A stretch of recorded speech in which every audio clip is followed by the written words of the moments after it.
itu. Ketimpangan itu terlihat, ketimpangan itu sangat tidak terlihat. Jika masih tetap 30%, ketimpangan itu sangat terlihat kan. Jadi 70%-nya laki-laki, 30%-nya perempuan. Lalu juga jika dinaikkan menjadi 50%, itu bisa menjadi kader-kader menjadi keterwakilan perempuannya itu menjadi adil, yang dimana laki-laki menjadi 50% dan juga perempuan menjadi 50%. Nah, jika keterwakilan perempuan dinaikkan menjadi 50% pun itu menjadi membuka jalur kaderisasi perempuan, yang dimana partai-partai politik itu bisa lebih menyiapkan keterwakilan perempuan untuk duduk di kursi-kursi legislatif, untuk duduk di kursi-kursi DPR, untuk menyiapkan yang lebih layak dan juga lebih baik, yang dimana menurut Hewan bahwa keterwakilan politisi perempuan itu bisa memperkuat representasi substantif. Lalu juga dilihat dari jurnal Bung Yepi 2023 bahwa karakteristik perempuan itu bisa responsif terhadap kritik, yang dimana itu bisa membuka membuka demokrasi kita itu lebih terbuka, karena perempuan itu lebih kayak bisa membujuk, lalu juga bisa lebih emosional gitu kan. Nah, terus dengan kenaikan 50% ini pun pembangunannya juga bisa lebih terbuka, khususnya dengan kesetaraan gender tersebut. Nah, lalu juga kenaikan 50% ini tuh bisa menjadikan keterwakilan di DPR itu lebih waktu tersisa 1 menit.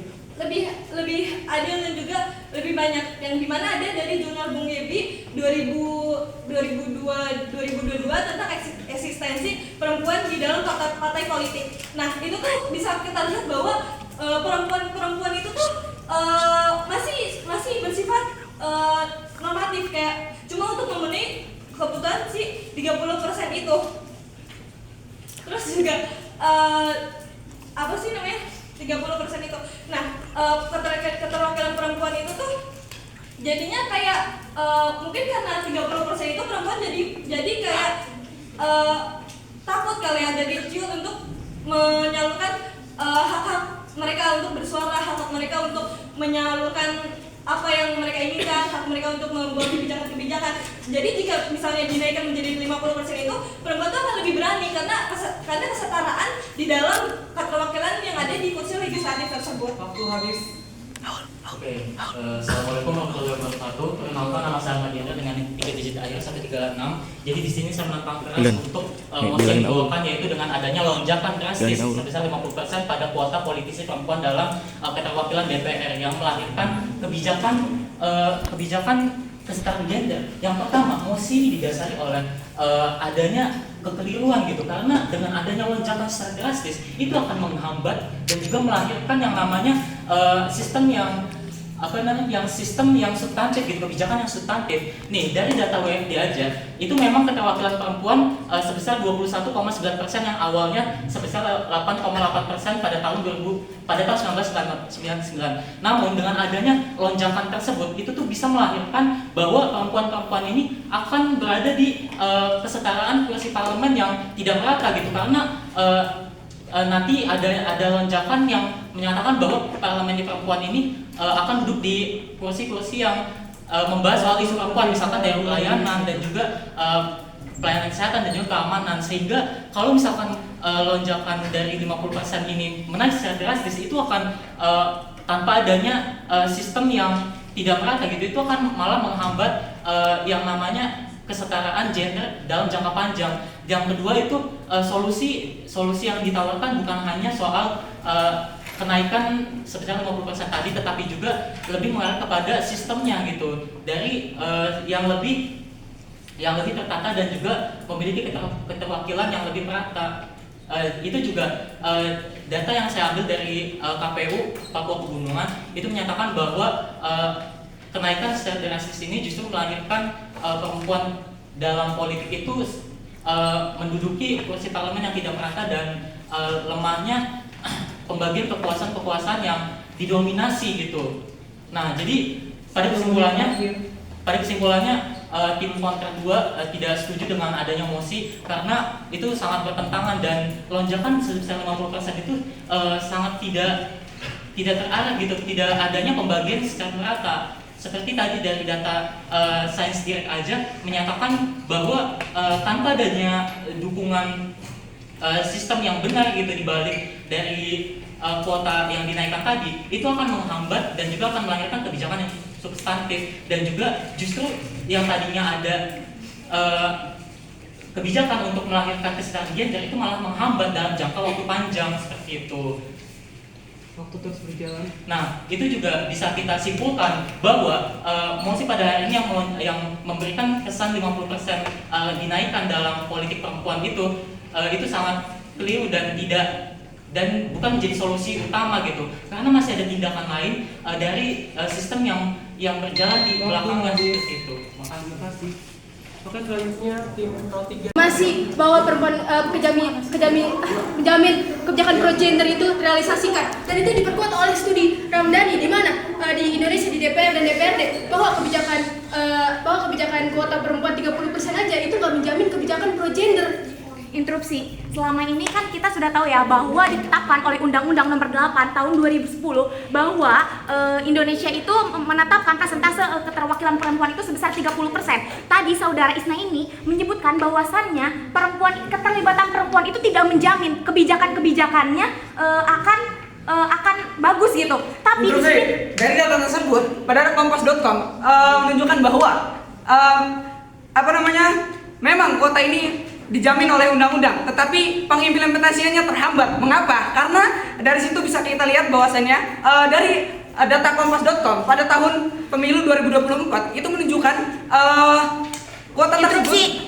Di sini mosinya kan menekankan akan bahwa dengan peningkatan persentase keterwakilan perempuan sebesar 50% di kursi DPR itu akan menekankan terhadap kesetaraan gender yang dimana tidak ada pembatasan antara keterwakilan 50% itu hanya bisa menjadi boneka saja, hanya bisa menjadi hiasan. Kita harus memaksimalkan kuota 30%. Kuota 30% dari pemerintah, di mana pemerintah sudah menjamin dalam Undang-Undang Nomor interupsi. Tapi dengan hanya memberikan presentasi 30% itu akan membuat ketimpangan yang dimana perempuan itu akan menganggap tidak ada kesetaraan antara laki-laki dan perempuan. Disebutkan dalam jurnal Bung Yebi dalam jurnal Bung Yebi bahwasannya di Banten saja presentasi keterlibatan perempuan itu sudah mencapai 40 sampai 50%. Nah, kenapa di kursi DPR itu tidak ditingkatkan presentasenya agar perempuan itu bisa 2024 caleg menunjukkan 37,2%, tetapi pada akhirnya pilihannya masih rendah. Nah, itu menunjukkan itu karena persepsi dari masyarakat yang menganggap bahwa perempuan itu tidak layak. Dengan adanya peningkatan presentase itu bisa membuat kebijakan pro gender tidak hanya perempuan saja, laki-laki juga bisa membuat kebijakan pro gender. Maka dari itu kita harus maksimalkan dengan adanya keterlibatan perempuan itu akan perempuan itu akan tahu apa masalahnya selama ini yang mereka rasakan. Kalau hanya dari sudut pandang laki-laki itu belum menjamin mengatakan bahwasannya perempuan adalah kelompok rentan yang mengalami diskriminasi, maka dari itu permasalahannya adalah hal-hal seperti tersebut, diskriminasi dan juga budaya patriarki yang harus diselesaikan dan direvitalisasi. Maka dari itu yang perlu direvitalisasi adalah internalnya, bukan kuota 50% tersebut. Interupsi. Ayo. Nah, Surbakti sendiri kan menekankan kalau partisipasi perempuan itu memperkuat demokrasi. Jadinya keterlibatan perempuan itu harus 50%, bukan hanya 30%. Dengan adanya kota perempuan 50% itu membuat perempuan. Dari mana data Anda menyebutkan bahwa data tersebut berjalan efektif? Bagaimana jika memang peningkatan 50% tersebut membuat adanya ketersetaraan gender? Belum coba kenapa udah beranggapan berasumsi seperti itu. Kita coba dulu apakah ini Itu yang kita bisa berkaca dari 30% kuota itu bahkan tidak maksimal, tidak digunakan maksimal. Interupsi. Itu karena adanya apa?